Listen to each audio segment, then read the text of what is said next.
बिस्मिल्लाहिर्रहमानिर्रहीम। नाज़रीन अस्सलामु अलैकुम। अपने चैनल के साथ मुमताज़ जाफ़री एक मरतबा फिर हाज़िर है और पेश खिदमत है इंतहाई मुफीद और कारामद वीडियो पेशाब में कतरे आने का इलाज।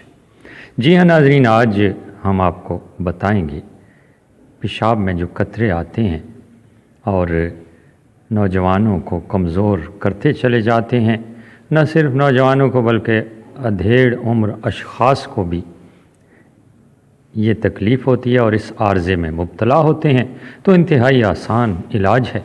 जैसा कि आपके इल्म में है, मैं कुदरती चीज़ों से इलाज बताया करता हूँ, तो आज भी आपको बताएंगे। हमेशा की तरह गुजारिश करूँगा कि अगर आपने अभी तक मेरा ये चैनल सब्सक्राइब नहीं किया तो सब्सक्राइब कीजिए और घंटी के निशान को दबाकर ऑल ऑप्शंस पर क्लिक कीजिए ताकि मेरी हर आने वाली वीडियो आप तक पहुंच सके। अगर आप मेरा ये चैनल सब्सक्राइब कर चुके हैं तो फिर अपने दोस्तों के साथ, अज़ीज़ों के साथ ज़रूर शेयर कीजिएगा ताकि वो लोग भी फ़ायदा हासिल कर सकें और आपके लिए यही वीडियो सदकाए जारिया बन सके।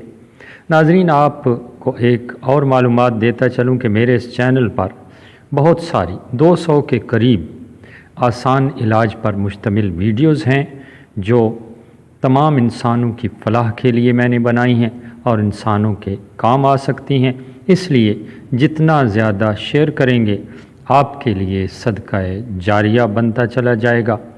तो आते हैं असल मौजू की तरफ। पेशाब में कतरे क्यों आते हैं?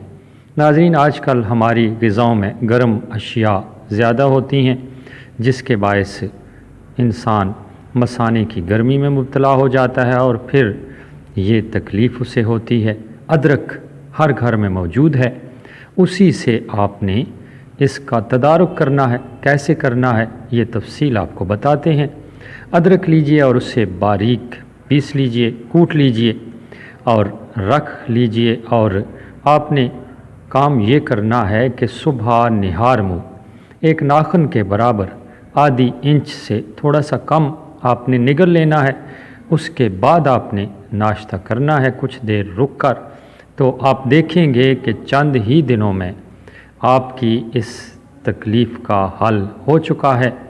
वीडियो अच्छी लगी हो तो लाइक कीजिएगा, अपने दोस्तों के साथ ज़रूर शेयर कीजिएगा ताकि आपके लिए यही वीडियो सदका जारिया बन सके।